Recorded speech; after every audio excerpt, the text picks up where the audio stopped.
À 8h moins le quart, l'interview vérité d'Europe 1. Thomas, vous recevez ce matin Jean-Luc Barré. Jean-Luc Barré qui fut l'opposant politique de Jérôme Cahuzac avant de devenir un de ses proches et d'écrire un livre publié en janvier dernier, Dissimulation, la véritable affaire Cahuzac. Bonjour Jean-Luc Barré. Bonjour. Hier à la barre, Jérôme Cahuzac a affirmé qu'un de ses comptes en Suisse avait été ouvert en 92 pour financer les activités de Michel Rocard.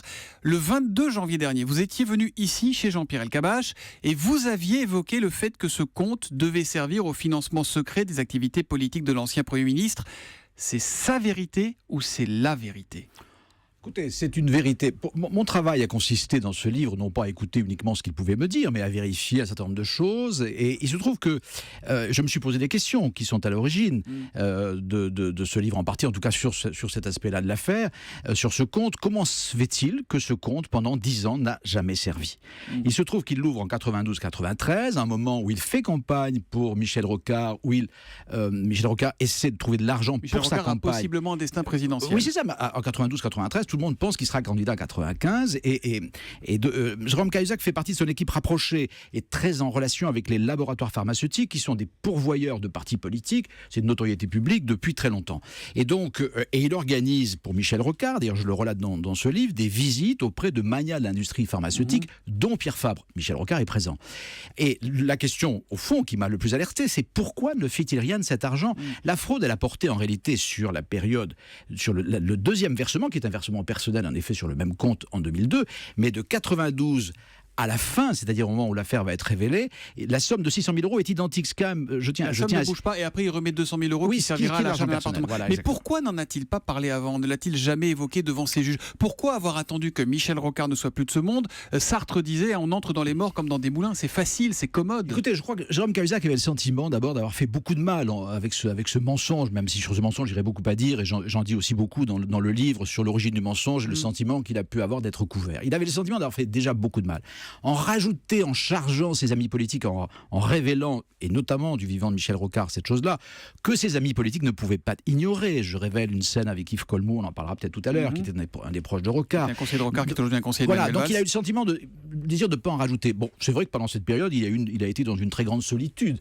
Donc il ne veut pas faire de mal aux vivants, mais quand les gens sont morts, il balance des scuds. Non, il y a un moment de vérité. Le moment de vérité, c'était, il m'a toujours dit, nous en avons parlé, j'étais un des premiers à lui poser la question, persuadé que ce compte, en effet, il y avait un mystère autour de ce compte.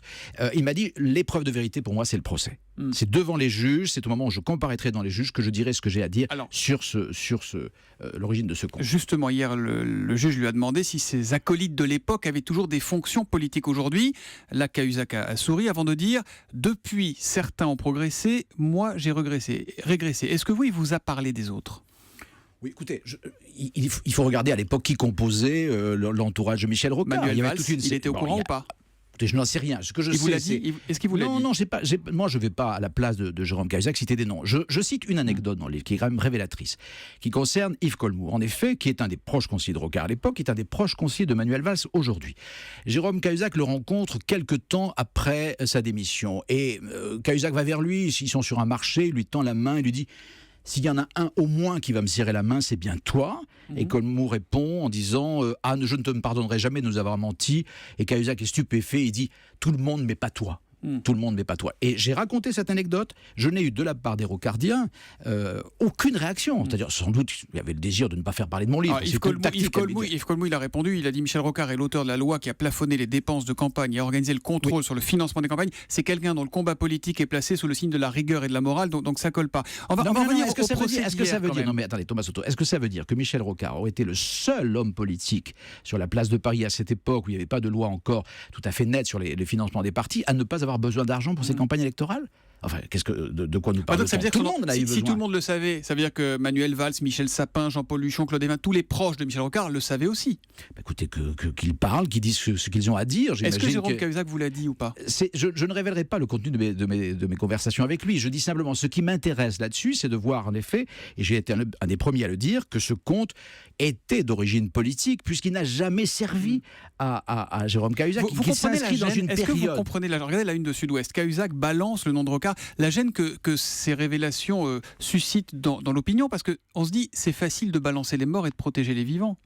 Hier encore, Jérôme Cahuzac a dit... Attendez, je vous rappelle qu'il a dit lui-même qu'il pensait que Michel Rocard n'était pas n'avait pas connaissance de ce compte. Oui. Michel Rocard ne pouvait qu'avoir connaissance du fait que de l'argent était récolté pour sa campagne électorale, mais il a dit qu'il ne le savait pas. Donc à partir de ce J'ai moment-là, fait il ne ça balance pour pas. Rocard qui ne le savait pas. Donc je trouve le Non, coupable idéal c'est pas et ça, je c'est pas ça. blanchis. Non, écoutez, vous savez, dans l'affaire Cahuzac, il faut vraiment je pense que la vérité, toute la vérité sur l'affaire Cahuzac, un jour ou l'autre, on la connaîtra. Le fond de l'affaire, c'est que savait exactement sa famille politique de l'existence de ce compte. Ah, peut-être que le procès jusqu'au le plus haut dira. niveau de l'exécutif, jusqu'à sa famille originale, qui sont les Rocardiens. C'est ça le fond du débat. C'est pas de balancer sur tel ou tel. Je crois que dans la mesure même où il y a eu un mensonge à un certain moment que tout le monde connaît, aujourd'hui, on est entré dans la phase de la vérité, et cette vérité, elle est judiciaire, elle est aussi politique. Il y a des gens dans le gouvernement actuel qui savaient, qui étaient au courant.